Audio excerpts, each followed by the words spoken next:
mon superviseur m'a appelé à 23h47.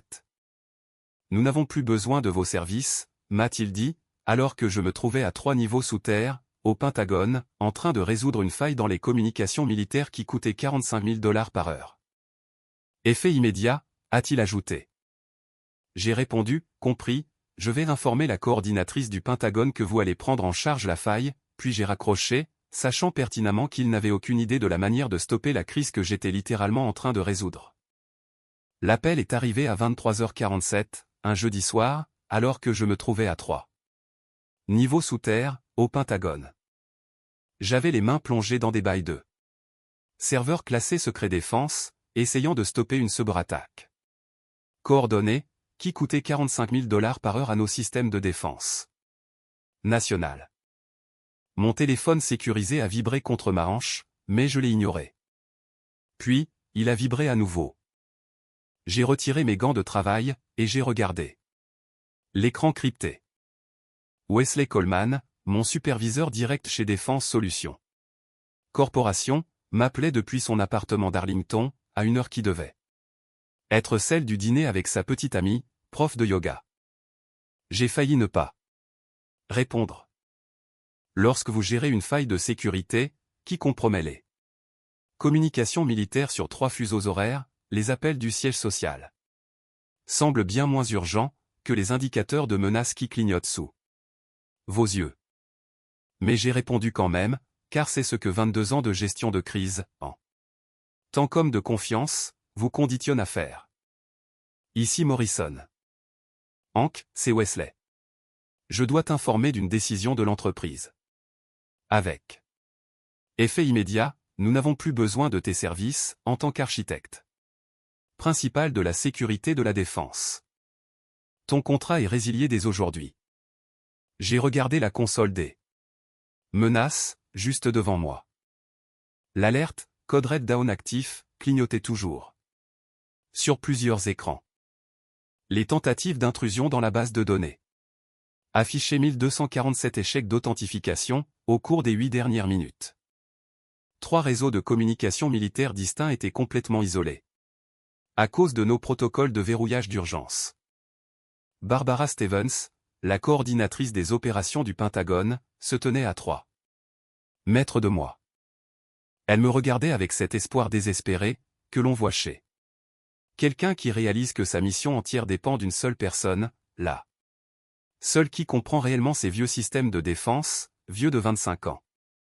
Je comprends, ai-je dit, en gardant une voix calme. Je vais informer Barbara. Que Défense Solutions va prendre en charge les procédures de réponse à la faille, pour la crise que je gère actuellement. Un silence s'est installé, si long que j'ai cru que la ligne sécurisée avait coupé. Quelle crise?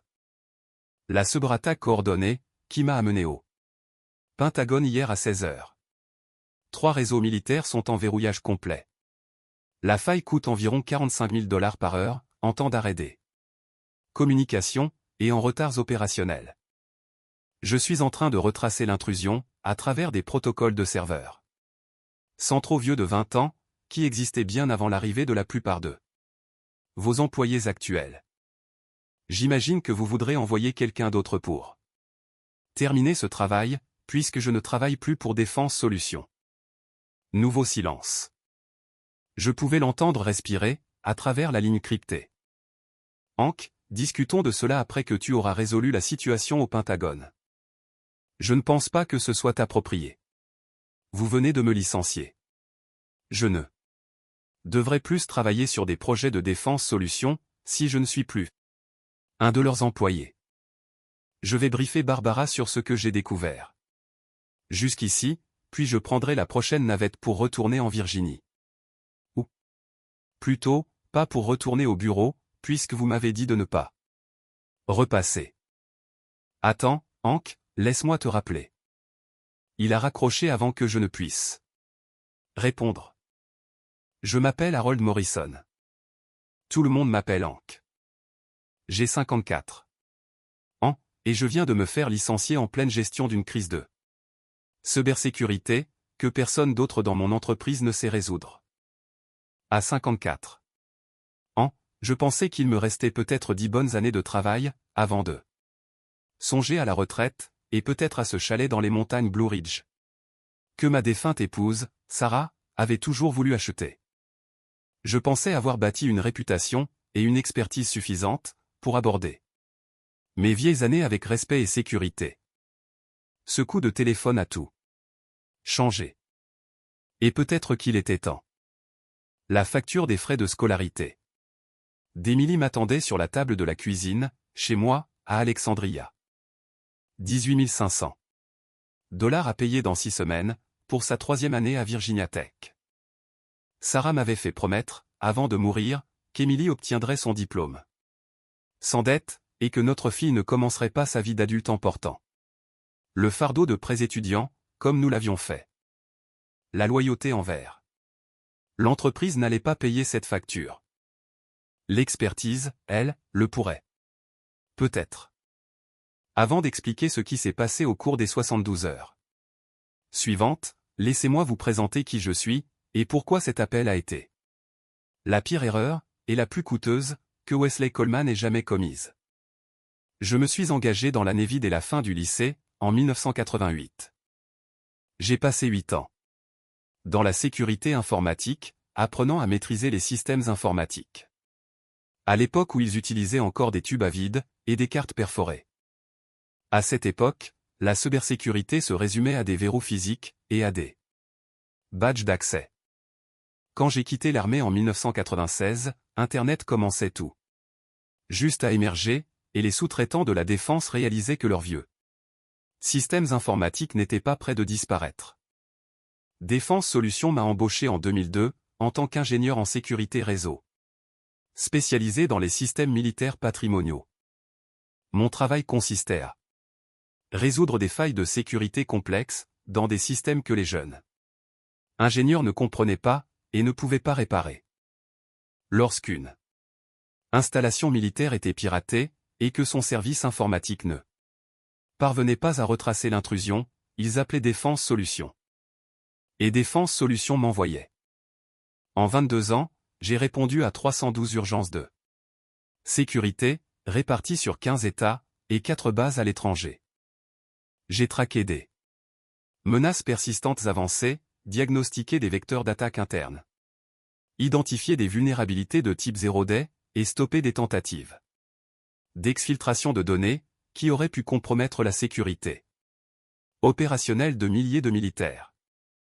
J'ai travaillé pendant des ouragans, des jours fériés, et des urgences familiales. J'ai manqué la remise des diplômes d'Émilie, au lycée, pour réparer une faille à la base navale de Norfolk. J'ai fêté mes 50 ans dans une salle de serveur à Fort Bragg, à déboguer du code assembleur, pendant que Sarah célébrait seule à la maison.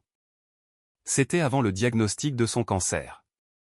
Avant que j'apprenne que la loyauté envers l'employeur ne signifie rien, lorsque vous avez besoin de temps pour des séances de chimiothérapie, et des soins palliatifs.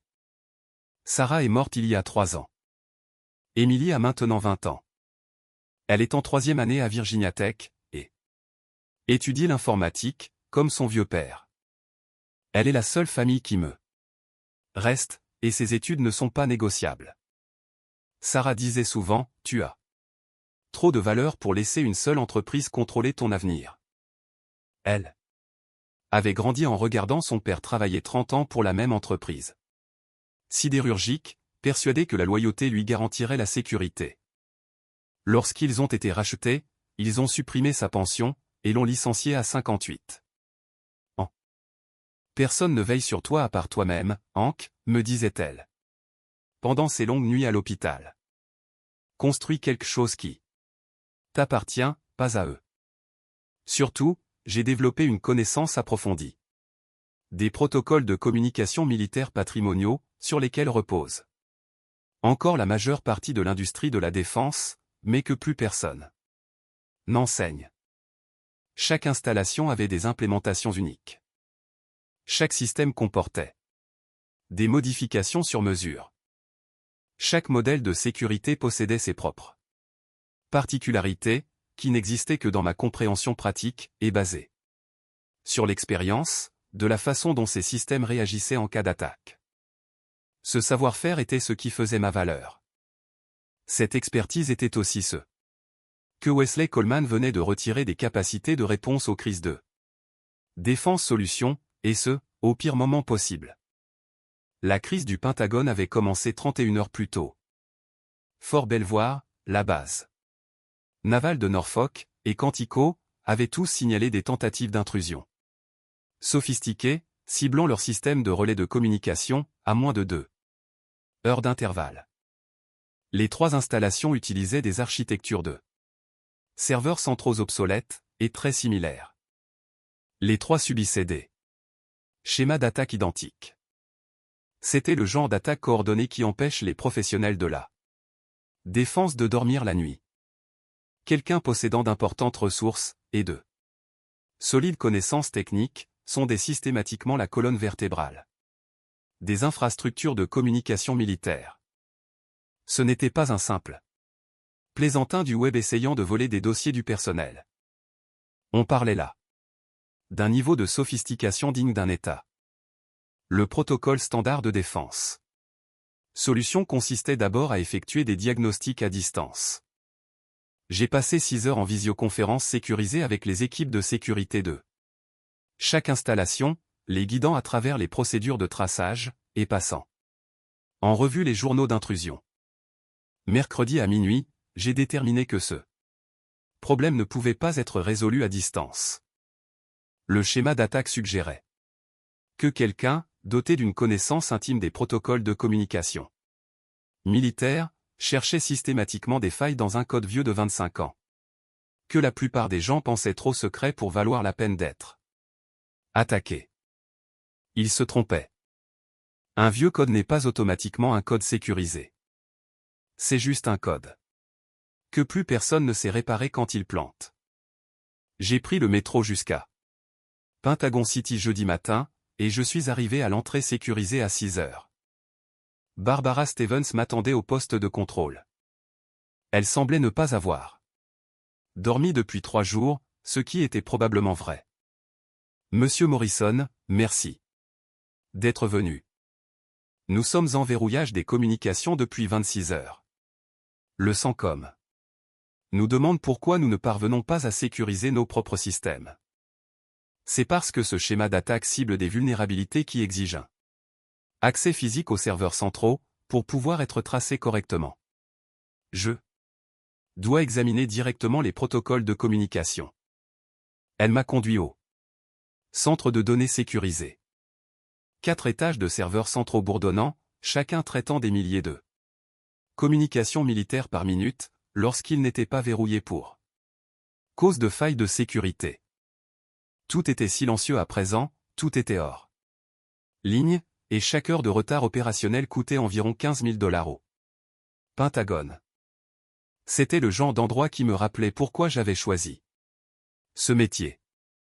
Ce n'était pas seulement des ordinateurs. C'était le système nerveux des opérations militaires américaines.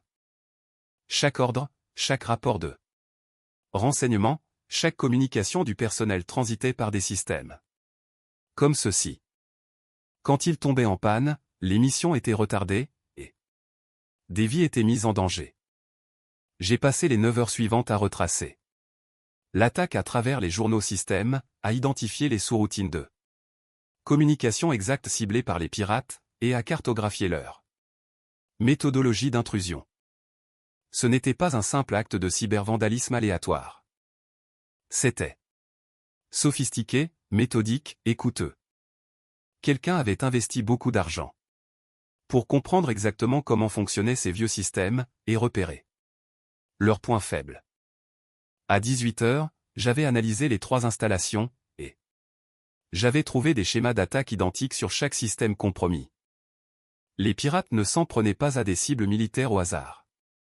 Ils visaient spécifiquement les installations qui utilisaient encore les protocoles de communication patrimoniaux, que j'avais aidé à concevoir à la fin des années 1990, alors que j'apprenais encore mon métier. Le jeudi à 22h30, j'ai isolé la vulnérabilité. Les pirates exploitaient un dépassement de tampons dans Le vieux code assembleur, qui gérait les communications militaires cryptées. La faille se trouvait dans un logiciel de communication personnalisé, que Défense Solutions avait aidé à implémenter en 1999. Je faisais partie de l'équipe de développement d'origine. J'étais l'une des 2 seules personnes au monde à comprendre comment fonctionnait ce code de communication. C'est amusant de voir comment la technologie évolue. Nous avons construit ces systèmes pour qu'ils durent éternellement, et c'est ce qu'ils ont fait. Mais, éternellement, en informatique, signifie devoir gérer des problèmes que personne n'avait anticipé 25 ans plus tard. Le code que nous avions écrit en 1999 était extrêmement solide pour l'époque. Nous n'aurions jamais imaginé que des pirates, en 2024, auraient la puissance de calcul et la patience nécessaire pour chercher des dépassements de tampons dans des sous-routines en assembleur, qui traitaient peut-être 500 communications par jour à l'époque, mais qui en gèrent aujourd'hui 50 000.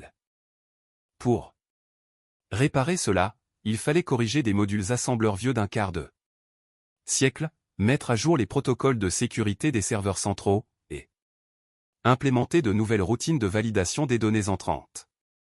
Tout cela devait empêcher des attaques similaires, sans pour autant bloquer les systèmes de communication militaires actuels. Ce n'était pas comme mettre à jour son smartphone. On ne pouvait pas simplement télécharger un correctif et redémarrer. Chaque modification devait être testée, validée et implémentée avec une précision chirurgicale. Une seule erreur, et vous risquiez de paralyser les communications militaires pendant des jours en pleines opérations actives. J'ai estimé qu'il faudrait entre 14 et 18 heures d'un travail de programmation minutieux pour couvrir les 3 installations. C'était le genre de travail qui exigeait non seulement des compétences techniques, mais aussi une mémoire institutionnelle. Il fallait comprendre comment le code fonctionnait, mais surtout pourquoi il avait été écrit ainsi.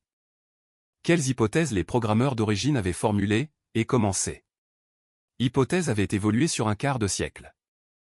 J'ai commencé jeudi soir, à 22h45. À 23h47, j'étais à mi-chemin de la mise à jour du premier groupe de modules assembleurs, lorsque Wesley m'a appelé pour m'annoncer que j'étais licencié. Après que Wesley a raccroché, Barbara s'est approchée prudemment. On pouvait voir la panique s'installer sur son visage, au fur et à mesure qu'elle digérait ce qu'elle venait de surprendre. « Monsieur Morrison, tout va bien ? Vous avez l'air inquiet. Mon employeur vient de me licencier, en plein milieu de la sécurisation de vos systèmes de communication. » Son expression est passée de l'inquiétude à l'horreur. Dans son monde, les communications militaires ne s'interrompaient pas simplement pour maintenance. Chaque heure passée hors ligne compromettait la préparation opérationnelle et mettait en danger les troupes. Licencié ? Mais vous êtes la seule personne qui comprend nos protocoles obsolètes. Qu'est-ce qui va arriver à nos systèmes ? C'est une excellente question. Défense Solutions va devoir envoyer quelqu'un d'autre pour terminer le travail. Combien de temps cela prendra-t-il ? L'autre ingénieur qui maîtrise ces protocoles est Timothy Brox. Il est actuellement en Allemagne, pour un contrat avec l'OTAN. Défense Solutions devra peut-être attendre qu'il se libère. Combien de temps ? La mission européenne de Timothy doit encore durer 12 jours, sans compter le temps de voyage. Le visage de Barbara est devenu livide. Je pouvais la voir faire le calcul dans sa tête. Nous ne pouvons pas attendre 12 jours. Chaque jour hors ligne compromet nos communications opérationnelles et la réussite des missions. 12 jours mettraient en péril les opérations en cours. Alors je vous conseille de contacter le siège de Défense Solutions pour leur expliquer l'urgence de la situation. À 1h15 du matin, mon téléphone a sonné à nouveau. Cette fois, c'était Roger Adams, le directeur des opérations de défense Solutions. Roger travaillait pour l'entreprise depuis 16 ans, et comprenait parfaitement à quel point mon rôle était crucial dans la gestion de crise militaire. Il était également assez intelligent pour réaliser que Wesley venait de commettre une erreur de jugement catastrophique. Hank, je viens d'avoir Wesley au téléphone. Il y a eu un malentendu concernant ton statut au sein de l'entreprise. Nous avons besoin que tu termines la mission au Pentagone, avant que nous discutions de toute question de personnel. Roger, Wesley a été très clair. Il a dit que mon contrat était résilié avec effet immédiat. Ce n'est pas un malentendu, c'est un licenciement. Je pouvais sentir le désespoir s'installer dans sa voix. Roger comprenait les conséquences, d'une manière qui échappait visiblement à Wesley. Il ne s'agissait pas seulement d'un employé mécontent.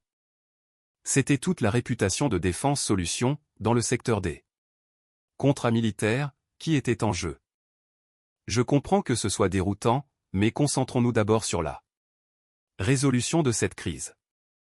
Nous pourrons régler ta situation professionnelle une fois les systèmes sécurisés. Je ne pense pas que ce soit approprié. Si je suis licencié, je ne devrais pas travailler sur des projets de défense. Solution.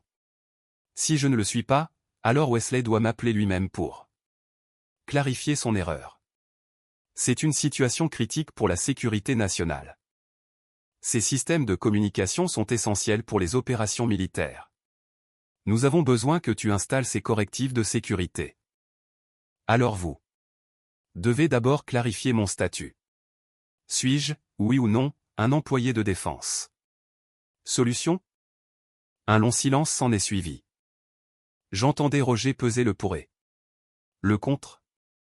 S'il disait que j'étais toujours employé, il contredirait la décision de Wesley, créant ainsi des tensions politiques internes. S'il confirmait mon licenciement, il admettait que Défense Solutions venait de se priver de sa capacité de réponse aux crises, en pleine urgence, la plus coûteuse de son histoire. Hank, laisse-moi organiser un appel à 3 avec Wesley, pour que nous réglions cela ensemble.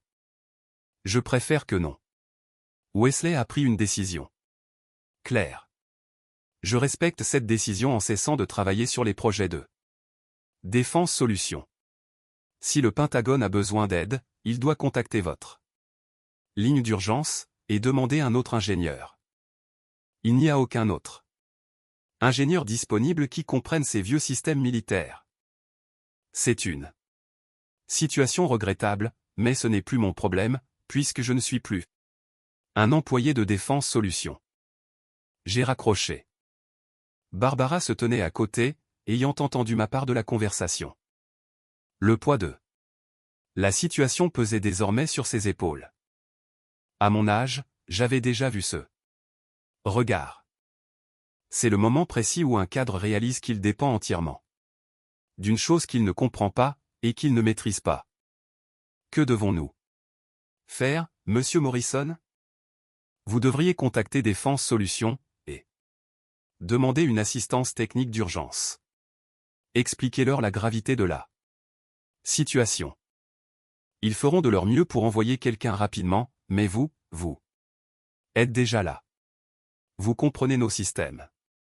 Vous étiez en train de corriger la faille. Ne pouvez-vous pas simplement terminer le travail? J'y ai réfléchi attentivement. Quand j'étais plus jeune, on terminait le travail sans se soucier de la politique interne, simplement parce que c'était la bonne chose à faire. Mais j'avais appris une leçon importante en 22 ans dans le monde de l'entreprise et 8 ans dans la Navy. Le respect doit être mutuel. J'avais donné mes meilleures années à Défense Solutions, sacrifié ma vie de famille, travaillé pendant la maladie de Sarah, et bâti leur réputation, crise après crise. Dès que cela les a arrangés, ils m'ont jeté comme un vieil outil cassé. Les frais de scolarité d'Émilie étaient dus dans 6 semaines. Mon prêt immobilier n'allait pas se rembourser tout seul. La loyauté d'entreprise était un luxe que je ne pouvais plus m'offrir. J'ai été licencié il y a 89 minutes. Sur le plan éthique, je ne peux pas Continuer à travailler sur un projet pour une entreprise qui vient de mettre fin à mon contrat. Et si nous vous embauchions directement? Non pas via Défense Solutions, mais comme consultant indépendant travaillant pour le Pentagone? C'était une idée intéressante. Je n'avais jamais envisagé de me mettre à mon compte. Mais à 54 ans, il était peut-être temps d'explorer des options au-delà de la hiérarchie de l'entreprise. Sarah avait toujours dit que j'avais trop de valeur pour laisser une seule société décider de mon avenir. Elle avait grandi en voyant son père travailler 35 ans pour une aciérie, avant de se faire licencier 8 mois avant sa retraite. Cela créerait des complications contractuelles, ai-je dit. Le Pentagone a des accords de sécurité avec Défense Solutions. Ces contrats prévoient probablement des clauses d'exclusivité, vous empêchant d'embaucher des consultants externes pour travailler sur des systèmes conçus par eux. Je vais vérifier nos contrats. A-t-elle répondu. Elle a passé plusieurs coups de téléphone, mené des conversations rapides, remplies de termes techniques et de murmures pressants, puis m'a regardé avec un optimisme prudent. Notre équipe juridique indique que l'accord de sécurité comporte des clauses d'exclusivité pour la maintenance de routine, mais que les correctifs d'urgence peuvent être appliqués par tout consultant qualifié, si Défense Solutions n'est pas en mesure de fournir une assistance rapide. Ils définissent cette assistance rapide comme devant intervenir dans les 24 heures suivant la demande. C'était l'opportunité dont j'avais besoin. Pas seulement pour résoudre cette crise immédiate, mais pour voir s'il y avait un avenir en dehors de Défense Solutions. À 54 ans, j'étais trop vieux pour recommencer à zéro dans une autre entreprise, mais peut-être pas trop vieux pour travailler à mon compte. Avez-vous officiellement demandé une assistance d'urgence à Défense Solutions? Elle a envoyé un email crypté à leur équipe d'intervention d'urgence, en me mettant en copie, demandant formellement un soutien technique immédiat pour la faille de communication militaire. Elle a précisé que l'ingénieur précédent, c'est-à-dire moi-même, n'était plus disponible pour terminer le travail. Elle a classé le message comme urgent, et demandé une réponse sous 6 heures. À 3h45 du matin, nous avons reçu une réponse du coordinateur d'urgence de Défense Solutions, qui nous a dit tout ce que nous avions besoin de savoir sur la suite des événements. Nous accusons réception de votre demande d'assistance technique d'urgence. Nos architectes de sécurité principaux sont actuellement mobilisés sur d'autres urgences clients. Nous nous efforçons d'identifier les ressources disponibles, et nous vous fournirons une estimation des délais sous 8 heures. 8 heures.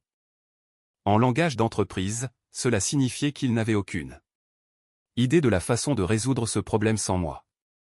Mais il n'était pas encore prêt à l'admettre. Roger passait probablement sa matinée de vendredi à appeler tous les sous-traitants et consultants qu'il pouvait trouver, essayant de dégoter quelqu'un qui comprenne suffisamment les protocoles de communication militaire pour ne pas aggraver la crise. Barbara m'a montré l'email avec cette expression désespérée, typique de ceux qui voient leur carrière s'effondrer sans avoir commis la moindre faute. Qu'est-ce que cela signifie? Cela signifie que Défense Solutions n'a personne à envoyer. Timothy est en Allemagne, et apparemment, personne d'autre chez eux n'a l'expertise nécessaire pour gérer les vulnérabilités de communication militaire. Donc, nous attendons. À moins que vous ne choisissiez d'appliquer la clause de votre contrat, et d'embaucher un consultant indépendant. Êtes-vous disponible en tant que consultant indépendant? C'était le moment décisif. À 54 ans, après 22 ans de vie de bureau, on m'offrait la chance de travailler pour moi-même, de fixer mes propres tarifs, de choisir mes projets, et de ne plus jamais me soucier d'un jeune manager décidant que mon expertise coûtait trop cher. Sarah avait vu juste.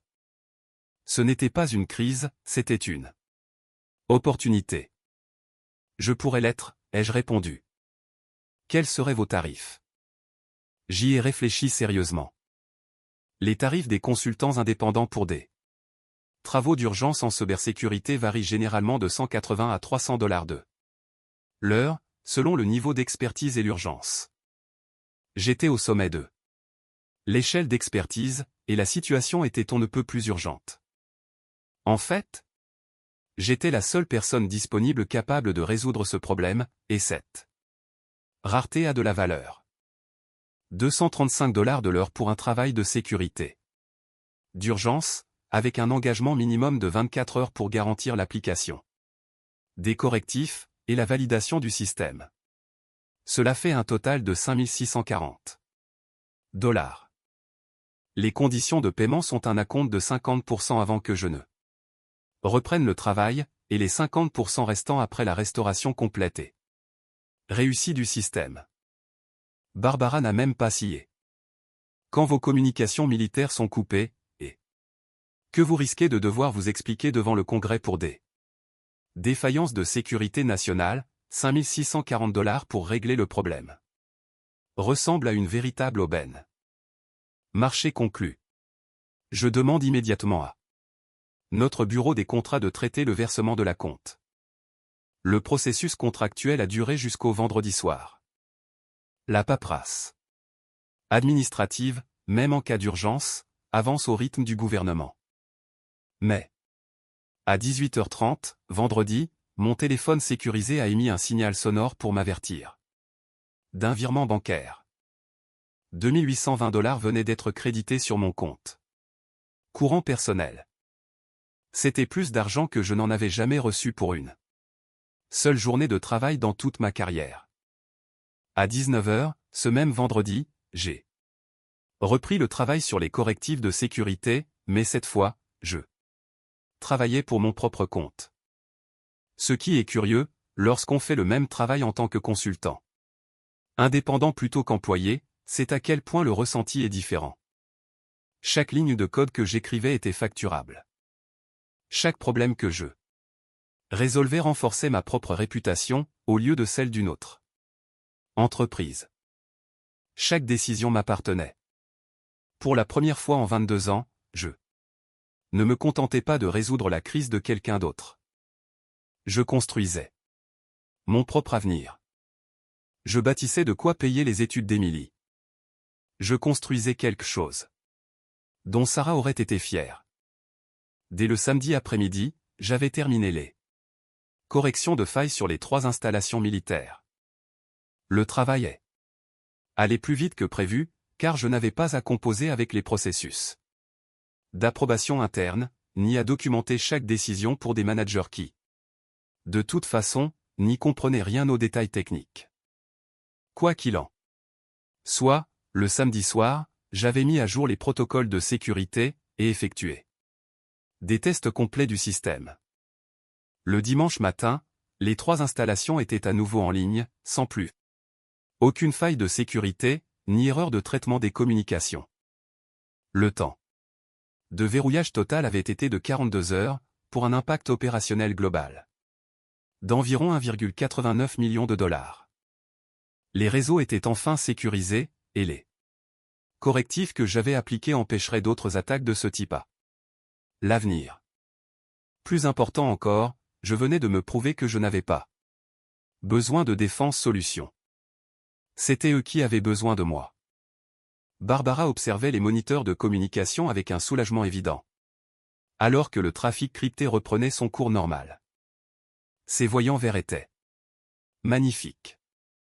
Chacun d'eux représentait des milliers de messages militaires, bloqués depuis près de 2 jours, qui circulaient enfin à nouveau comme il se doit.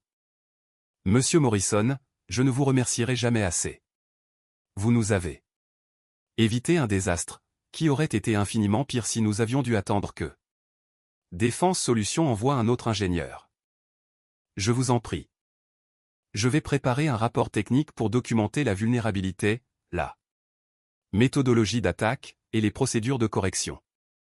Vous devriez le partager avec Défense Solutions, afin qu'ils mettent à jour leur documentation de sécurité. Le dimanche soir à 21h30, j'ai reçu un appel de Roger Adams.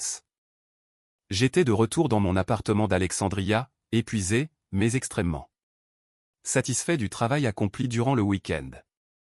Plus que satisfait, je ressentais une chose perdue depuis des années, la fierté d'un travail qui m'appartenait entièrement. Hank, je sais que tu as terminé le travail de sécurité militaire en tant que consultant indépendant. Nous devons discuter de ton statut professionnel. La décision de Wesley de te licencier était prématurée. Nous aimerions te réintégrer à ton poste, avec un rappel complet de ton salaire, et le maintien de tous tes avantages. C'est gentil, mais je refuse. Je travaille désormais à mon compte. C'est beaucoup plus lucratif, et cela me permet de mieux choisir les projets que j'accepte. Qu'est-ce que cela signifie pour Défense Solutions? Tu es notre expert le plus qualifié sur les systèmes anciens. Cela signifie que Défense Solutions va devoir former d'autres ingénieurs pour obtenir une expertise similaire, ou accepter le fait que votre capacité de réaction en cas de crise est désormais sérieusement réduite. La vérité, c'est qu'à 54 ans, j'avais enfin compris ce que mon père n'avait jamais eu l'occasion de réaliser. Il avait travaillé 28 ans pour la même entreprise de fabrication, persuadé que la loyauté et le travail acharné lui garantiraient la sécurité. Lorsque l'entreprise a été rachetée, ils ont supprimé sa retraite, et l'ont licencié à 56 ans. Il a passé ses 9 dernières années de vie active à enchaîner des emplois temporaires, sans jamais retrouver la stabilité qu'il pensait avoir méritée. Je ne ferai pas la même erreur. Pas avec Émilie qui compte sur moi. Ce n'est pas acceptable, a dit Roger. Nous avons des urgences clients en cours, qui exigent des compétences particulières. Alors Défense Solutions aurait dû réfléchir à 2 fois, avant de me licencier alors que j'étais littéralement en train de gérer l'une de ces urgences. Hank, je comprends que tu sois en colère de la façon dont Wesley a géré la situation. Je ne suis pas en colère, Roger. Je prends simplement des décisions commerciales rationnelles, en me basant sur de nouveaux faits. Wesley a prouvé que Défense Solutions n'accorde pas assez de valeur à mon travail pour m'éviter un licenciement en pleine crise. J'ai tiré les leçons de cette démonstration. Le lendemain matin, j'ai appelé Émilie à Virginia Tech. Elle était entre 2 cours, en train de prendre un café au foyer des étudiants. Elle devait probablement stresser pour ses examens de mi-semestre, et se demander comment nous allions régler ses frais de scolarité dans 5 semaines. Papa, tout va bien. Tu n'appelles jamais le lundi matin. Tout va bien, ma chérie. En fait, tout va même pour le mieux. J'ai une bonne nouvelle concernant tes frais d'études. Sa voix s'est crispée, comme toujours lorsque nous parlions d'argent. Émilie savait exactement combien ses études coûtaient, et à quel point je devais travailler dur pour les payer. Quel genre de nouvelle? Une très bonne nouvelle.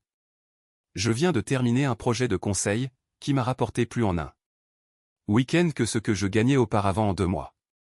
Tes frais de scolarité sont entièrement payés, et tu n'as plus à te soucier de prêts étudiants. Un court silence s'est installé, puis j'ai senti sa voix trembler légèrement. Papa, qu'est-ce qui s'est passé? Ta voix est différente. Je me suis fait licencier jeudi soir, alors que je réparais une faille de sécurité au Pentagone, qui coûtait 45 000 $ par heure à l'armée. Oh. Non, papa. Je suis tellement désolé. Tu veux que je rentre à la maison? Je peux suspendre mon semestre, et trouver un travail. Non, Émilie, c'est précisément ce que tu ne vas pas faire. Car ce licenciement s'est avéré être la meilleure chose qui pouvait arriver à ma carrière. Je lui ai parlé de mon travail de consultant indépendant, de mon contrat avec le Pentagone, et des autres opportunités qui commençaient déjà à se présenter. Je lui ai décrit cette liberté de travailler à mon compte, de fixer mes tarifs, et de choisir des projets porteurs de sens. Tu te souviens de ce que disait ta mère? Personne ne veille sur toi à part toi-même. Il m'a fallu 22 ans pour enfin comprendre le sens de ces paroles. Maman serait fière de toi, papa. Elle a toujours dit que tu avais trop de valeur pour ne travailler que pour une seule entreprise. C'est exactement ce qu'elle disait. J'aurais dû l'écouter. Bien plus tôt. Au cours des 8 semaines suivantes, j'ai reçu 9 appels d'urgence provenant d'installations militaires et de sous-traitants de la défense, confrontés à des crises de sécurité. Chaque appel suivait le même schéma, une attaque sophistiquée sur des systèmes anciens, à laquelle Défense Solutions ne pouvait pas répondre assez vite. On me demandait si je pouvais intervenir en tant que consultant indépendant. J'ai aidé ces 9 clients. Mes revenus de consulting ont atteint 98 000 $ pour 8 semaines de travail. C'était plus que ce que j'avais gagné au cours des 11 mois précédents chez Défense Solutions. Le bouche-à-oreille va très vite dans le secteur de la sécurité militaire. En octobre, je recevais des appels de base qui n'avaient jamais travaillé avec Défense Solutions. Elles me demandaient si j'étais disponible pour des audits de sécurité et du conseil préventif sur les vulnérabilités. Ce n'était plus des appels d'urgence. C'étaient des sites militaires qui voulaient anticiper les crises en s'assurant les services de quelqu'un qui comprenait leur vieux système avant que les problèmes ne surviennent. En décembre, j'avais signé 6 contrats de conseil à long terme avec des installations de la défense, désireuses de s'assurer un accès garanti à mon expertise en cas de besoin. Mes revenus contractuels cumulés s'élevaient à 12 500 $ par mois, soit environ 150 000 $ par an, sans compter les frais de projet supplémentaires. En janvier, Défense Solutions m'a formellement proposé un accord de conseil, 235 $ de l'heure pour le travail de sécurité active, complété par un forfait mensuel de 2 000 $ pour ma disponibilité et mes conseils. C'était un contrat de 8 mois, renouvelable à ma seule discrétion. J'ai accepté, car c'était un revenu garanti, et Défense Solutions restait l'une des sources les plus fiables d'intervention d'urgence. Wesley Coleman a tenu jusqu'au mois de février. Le conseil d'administration l'a licencié, après avoir calculé que sa décision de me renvoyer pendant la crise du Pentagone avait coûté environ 385 000 $ à Défense Solutions.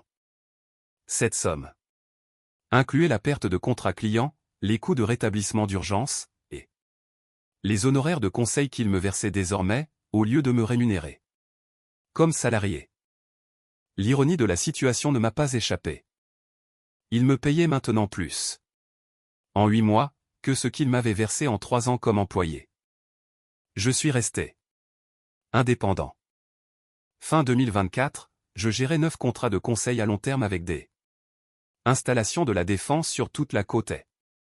Mon chiffre d'affaires annuel approchait les 285 000 $. Je travaillais environ 60% d'heures en moins par rapport à mon époque chez Défense Solutions, tout en gagnant près de 3 fois mon ancien salaire. Plus important encore, mon travail était apprécié à sa juste valeur. Quand des clients m'appelaient pour des crises de sécurité, ils savaient qu'ils payaient le prix fort pour une expertise de pointe. Personne ne contestait mes méthodes, ni le montant de l'investissement. Ils avaient tous vu ce qui se passait lorsqu'on tentait de résoudre des failles sur des systèmes anciens sans compétences spécialisées. Mais le véritable changement n'était pas financier. Il était psychologique. Pour la première fois de ma carrière, je ne m'inquiétais plus des vagues de licenciements, des restructurations d'entreprise, ou d'un nouveau manager décidant que je coûtais trop cher. Ma sécurité découlait de mon expertise, et non de la décision d'un tiers de me garder ou non au sein de l'effectif. Émilie et moi avons commencé à parler de projets que nous n'avions jamais pu planifier auparavant. Peut-être ce chalet dans les montagnes Blue Ridge, dont Sarah avait toujours rêvé. Peut-être aider Émilie pour l'apport de sa première maison après l'obtention de son diplôme, au lieu de stresser pour rembourser des dettes. Peut-être faire ce voyage en Irlande, pour découvrir les origines de la famille de Sarah. Les frais de scolarité d'Émilie pour le semestre de printemps ont été réglés en totalité dès le mois de janvier. pas d'emprunt, pas de stress, pas de nuit blanche à se demander comment nous allions nous en sortir. Quand elle m'a appelé pour me remercier, sa voix était différente. Plus légère. Papa, je peux enfin me concentrer sur mes cours au lieu de m'inquiéter pour l'argent. Tu m'as offert ce que maman avait toujours voulu, la liberté d'apprendre sans pression financière. C'est le rôle des parents, ma chérie. Construire quelque chose de meilleur. Pour leurs enfants, pour qu'ils aient une vie plus douce que la leur. À 54 ans, je pensais que ma carrière touchait à sa fin. En réalité, elle ne faisait que commencer. Voici ce que j'ai appris de toute cette expérience. L'employé le plus dangereux à licencier n'est pas celui qui se plaint de son salaire, ou qui menace de démissionner. C'est celui qui se trouve littéralement en train de résoudre une crise majeure, que personne d'autre ne sait gérer, au moment précis où vous décidez qu'il est remplaçable. Car en renvoyant cette personne, vous ne perdez pas seulement sa contribution future. Vous perdez sa capacité à empêcher la catastrophe immédiate, qui se déroule sous vos yeux. Et vous découvrez qu'il est impossible de remplacer une expertise pointue en pleine situation d'urgence. Wesley voulait réduire les effectifs, et se débarrasser de ce qu'il considérait comme un ingénieur senior trop coûteux. Il a obtenu exactement ce qu'il voulait. J'ai été écarté, mais mon expertise n'a pas disparu pour autant. Elle est simplement devenue beaucoup plus chère. De nos jours, il faut savoir se protéger soi-même. La sécurité que vous bâtissez grâce à vos propres compétences, et à votre réputation, est la seule que personne ne pourra jamais vous enlever. Et le plus beau dans tout ça, c'est que je ne suis plus en colère. Comment être en colère quand l'erreur d'un autre s'avère être la meilleure chose qui soit arrivée à votre carrière? Parfois, la meilleure des vengeances ne consiste pas à prouver aux autres qu'ils ont tort. Elle consiste à les laisser payer le prix fort pour avoir obtenu exactement ce qu'ils voulaient. Wesley me voulait parti. Je suis parti. Ensuite, il a dû expliquer à ses dirigeants pourquoi la crise client la plus critique de l'entreprise coûtait désormais $235 de l'heure supplémentaire, tout cela parce que l'ingénieur capable de la résoudre ne faisait plus partie du personnel. À 54 ans, j'ai enfin compris ce que mon père n'avait jamais eu l'occasion de réaliser. Votre valeur n'est pas déterminée par ce qu'une seule entreprise est prête à vous payer. Elle est déterminée par ce que le marché est prêt à offrir pour votre savoir-faire. Et parfois, le marché accorde bien plus de valeur à vos connaissances que votre propre employeur ne l'a jamais fait. Me faire licencier à 54 ans n'a pas été la fin de ma carrière. C'en a été le véritable commencement.